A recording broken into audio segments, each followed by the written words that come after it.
السلام علیکم دوستو، کیسے ہیں آپ سب؟ آپ دیکھ رہے ہیں ہمارے یوٹیوب چینل گرین انفارمیشن۔ آج کے اس ویڈیو میں ہم آپ کو بتائیں گے کہ عام گھریلو چڑیا امریکہ میں کیسے پہنچی۔ جی ہاں دوستو، کیا آپ جانتے ہیں کہ کولمبس کے امریکہ دریافت کرنے سے پہلے دنیا کی عام گھر کی چڑیا امریکہ میں نہیں تھی؟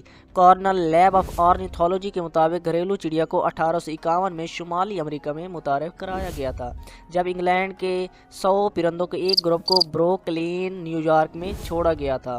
گھریلو چڑیا تیزی سے پورے بر اعظم میں پھیل گئی، 1900 تک بحر الکاہل کے ساحل تک پہنچ گئی۔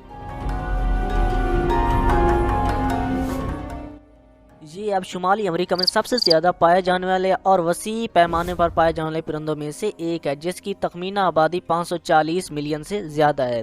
گھریلو چڑیا بھی یورپ، ایشیا اور شمالی افریقہ سے تعلق رکھتی ہے، جہاں یہ ہزاروں سالوں سے انسانوں کے ساتھ منسلک ہے۔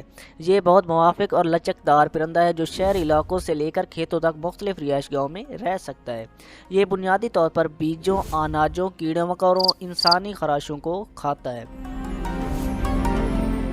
یہ ایک سماجی اور شور مچانے والا پرندہ ہے جو اکثر بڑے ریوڑوں اور مرغیوں کو بچاتا ہے۔ گھریلو چڑیا کا تعلق شمالی امریکہ کی مقامی چڑیوں سے نہیں ہے، جن کا تعلق پرندوں کے مختلف خاندان سے ہے۔